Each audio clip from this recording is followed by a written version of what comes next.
Alright, let's jump right into this explainer for the epic sci-fi fantasy White Spirit War of the Star Gods. This is a story where cosmic politics and star-crossed romance literally collide. We're going deep into a meticulously crafted solar system where the balance of power is hanging by a single thread, and the fate of entire worlds rests on the shoulders of two teenagers on opposite sides of a brewing interstellar war. There's this brilliant quote that perfectly captures the core dilemma of the whole story. Listen to this. One path is for the homeland. The other is for one's own heart. If there is only one choice, what will he choose? That just sets the stage so well for a devastating conflict of loyalty versus love. It's asking a profound question, right? How far would you go to protect your home versus protecting the person you love? But here, those stakes are scaled up to a massive planetary level.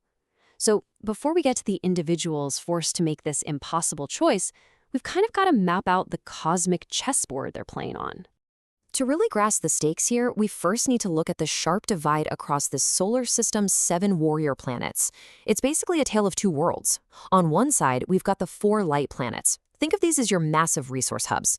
There's the planet of fire, famous for making weapons, the planet of rain, which is actually a flat oceanic world providing water, the barren planet of sand, where these ancient desert tribes somehow manage crucial agriculture, and right at the center of it all, the super wealthy planet of light. But on the flip side of this divide, you have 3 oppressed worlds literally sealed in darkness. You've got the planet of caves, where citizens are basically forced into heavy mining labor, the tempestuous planet of wind, and the absolute furthest, most terrifying world, the planet of the black hole, which is ruled by the demon lord. So, what's causing all this tension? Well, it all comes down to the White Spirit. Now, this isn't just some shiny rock. It is the ultimate, priceless energy source. It's the sole reason the planet of light is the wealthiest nation among the stars. I mean, the White Spirit literally powers the entire solar system and is the only thing that enables easy dimensional travel between these scattered planets. So naturally, this makes it the absolute ultimate target for the Lord of Darkness, who wants to conquer the whole system. Now, our two opposing protagonists couldn't be more different if they tried. First, we have Sirkin Kasidon. He's an 18-year-old human, the righteous son of a carpenter, armed with a sword. His life motto, protect the land that is ours. Very noble, right? But standing against him is Ruby Soberl. She's a 19-year-old demon-human hybrid. And get this, she's the daughter of the demon lord himself.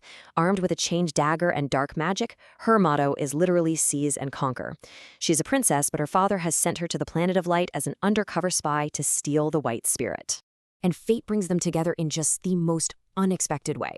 Ruby literally falls from the sky through a dimensional portal and crashes into a pond on the planet of light. Sarnakan, completely unaware of who she really is, dives right in and saves her. Believing she's just a poor refugee from the planet of sand, he actually gets her a job at a local chapel.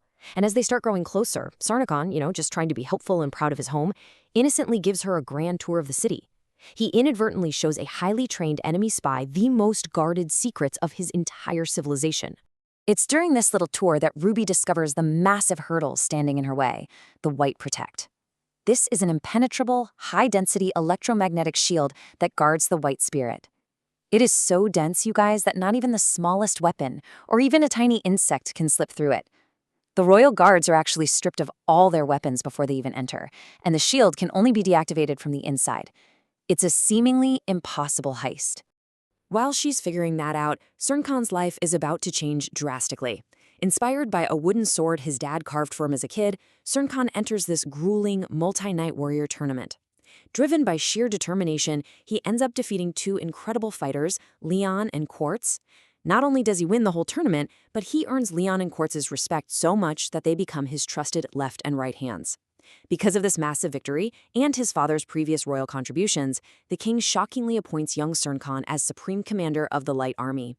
So, with all this new power and influence, Sarnakan does what pretty much any smitten teenager would do. He uses his position to get Ruby a job as a palace maid. He genuinely thinks he's giving her a better life, but in reality, he is perfectly positioning her right next to the White Spirit for the heist of the millennium. Which brings us to a terrifying question. What happens when the person you trust the absolute most is the very threat you are sworn to destroy? Well, this is exactly where the slow burn of her infiltration ends, and the trap is finally sprung. All the pieces are in place, and Ruby makes her move. Realizing she can't breach the White Protect all by herself, Ruby contacts her father. The Demon Lord sends this powerful mage named Amarin, who performs a dark ritual outside the palace to disrupt the electromagnetic shield. With the shield finally compromised, Ruby uses her inside access as a palace maid to serve drugged food to the royal guards. They pass out and she successfully bags the white spirit. But just as she is about to escape, Cerncon walks right into the chamber and catches her red-handed. It's just a devastating, totally heartbreaking climax to their relationship. A tearful Ruby looks at the man who saved her life, the man who gave her everything, and finally confesses her true identity. She tells him, "I'm sorry, I have no choice. I am the princess of the black hole." She then blasts a stunned Cerncon backward with a wave of dark magic, summons a mist to blind the remaining guards, and escapes through a portal that Amarin ripped open. Cerncon rushes to the portal, but he's too late. He drops to his knees in absolute despair. And as he looks back, he watches the unthinkable happen. Without the white spirit, the entire planet of light instantly loses its power. The wealthiest, most vibrant city in the solar system is plunged into a terrifying, freezing darkness. His beloved home has been completely crippled by the woman he loves. But Cerncon? He doesn't give up. Fueled by a mix of duty and this profound sense of betrayal, he takes action. By the next morning, Ruby is branded the galaxy's second most wanted criminal. Cerncon, stepping up as Supreme Commander, builds a massive 4-planet interstellar alliance. And here is where it gets really clever. Completely cut off from the white spirit's energy, Cerncon figures out how to use the specific resources of the other planets to compensate. The planet of rain offers massive amounts of lightning energy to power their airships. The planet of fire ramps up its weapon manufacturing. And the planet of sand brings in ancient agricultural techniques to supply military rations. They are going to war. The terrifying stakes for this final battle really come down to this massive weapon mismatch. The king actually gifts Cerncon the legendary Sky White Sword. It's a blade capable of turning enemies to dust in a blink. But there's a huge catch. It requires the white spirit inserted into its hilt to unlock its power, meaning Cerncon is marching into battle with a crippled weapon. Meanwhile, the Demon Lord has handed the stolen white spirit over to his scientist Dr. Goeta, who inserts it into the white Millium cannon. By combining the white spirit with black demon energy from the planet's core, the cannon is amplified 1,000 times over. It is literally capable of piercing planetary atmospheres from deep space. Which leaves us with this final, provocative thought to take away from this explainer. As the massive fleet of airships powered by lightning sails toward the darkest corner of the solar system, what will happen when the ultimate battle begins? When Cerncon finally stands face to face with Ruby, the princess of the black hole, will his sword strike true to reclaim the light of his homeland? Or will his heart hesitate? It's just a masterful setup of duty versus love, and it shows exactly why this story is so captivating. What do you think he'll choose?